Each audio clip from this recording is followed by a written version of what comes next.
வணக்கம். நம்ம just cook சேனலை யூடியூப்பில் சப்ஸ்கிரைப் பண்ணியோ இல்லை ஃபேஸ்புக் பேஜை லைக் பண்ணியோ நீங்கள் ஃபாலோ பண்ணிக்கலாம்.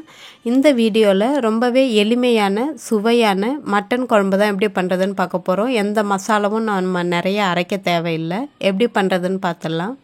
ஒரு குக்கரில் 2 ஸ்பூன் அளவுக்கு எண்ணெய் சூடு பண்ணிக்கலாம்.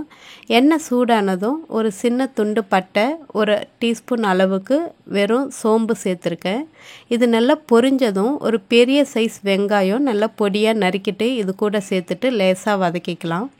நான் ஒரு 400 கிராம் அளவுக்கு நான் ஆட்டுக்கறி சுத்தம் பண்ணி எடுத்து வச்சுருக்கேன். அதுக்கு ஒரு பெரிய சைஸ் வெங்காயம் சேர்த்து வதக்கியிருக்கேன். இது கூடவே கொஞ்சமாக கருவேப்பிலை சேர்த்துட்டு லேசாக வதக்கிக்கலாம். ரொம்ப ப்ரௌன் ஆக வேண்டாம், லேசாக வதங்கினாலே போதும். இப்போது வெங்காயம் நல்லாவே வதங்கிருச்சு. இது கூட ஒரு 1.5 ஸ்பூன் அளவுக்கு இஞ்சி பூண்டு விழுது சேர்த்துட்டு கொஞ்சமாக கல் உப்பு சேர்த்துக்கோங்க. பாத்திரம் அடி பிடிக்காமல் இருக்கும். இது சேர்த்து நல்லா பச்சை வாசனை போகிற வரைக்கும் நல்லா வதக்கிக்கலாம்.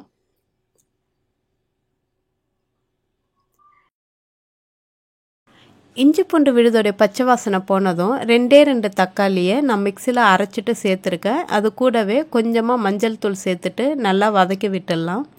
நம்ம எந்த தேங்காயெலாம் எதுவுமே அரைச்சி ஊற்ற போகிறதில்ல. அதனால் இந்த மாதிரி தக்காளியை நம்ம அரைச்சிட்டு சேர்க்கும்போது குழம்பு கொஞ்சம் திக்னஸ் கிடைக்கும் நமக்கு. அதனால தான் தக்காளியை அரைச்சிட்டு சேர்க்கறது.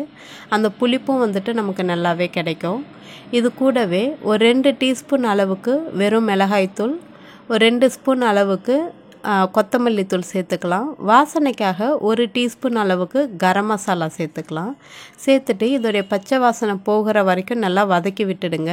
உங்கள்கிட்ட குழம்பு மிளகாய்த்தூள் இருக்குது அப்படின்னா நீங்கள் 3 ஸ்பூன் அளவுக்கு வெறும் குழம்பு மிளகாய்த்தூள் சேர்த்துட்டு கொஞ்சமாக கரம் மசாலா தூள் மட்டும் சேர்த்து கூட பண்ணலாம்.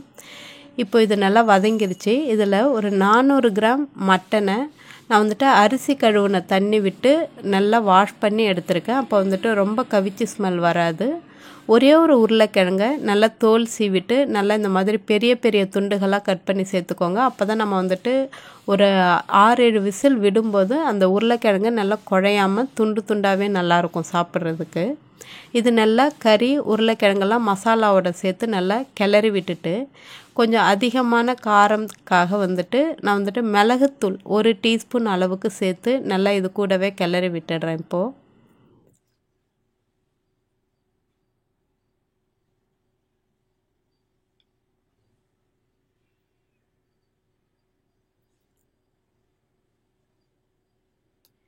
இப்போது மிளகுத்தூளும் சேர்த்து நல்லா கிளறியாச்சு. ஏற்கனவே நம்ம உப்பும் சேர்த்துருக்கோம்.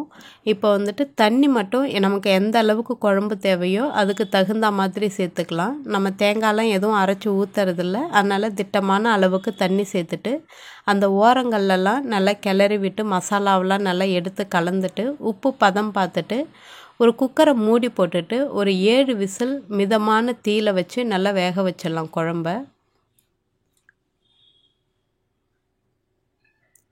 இப்போது நல்லா மணக்க நல்லா வாசனையாக நல்லா இருக்குது. அந்த கொழுப்பு கறி எல்லாமே அந்த வாசனை சூப்பராக எண்ணெய் பிரிஞ்சு அழகாக வந்திருக்கு. அதில் நம்ம ஃப்ரெஷ்ஷாக கட் பண்ணி வச்சுருக்கிற கொத்தமல்லி இலை, கருவேப்பிலை சேர்த்துட்டு சூடான சாதத்தோடு வச்சு சாப்பிட்றதுக்கு ரொம்பவே டேஸ்ட்டாக நல்லாயிருக்கும்.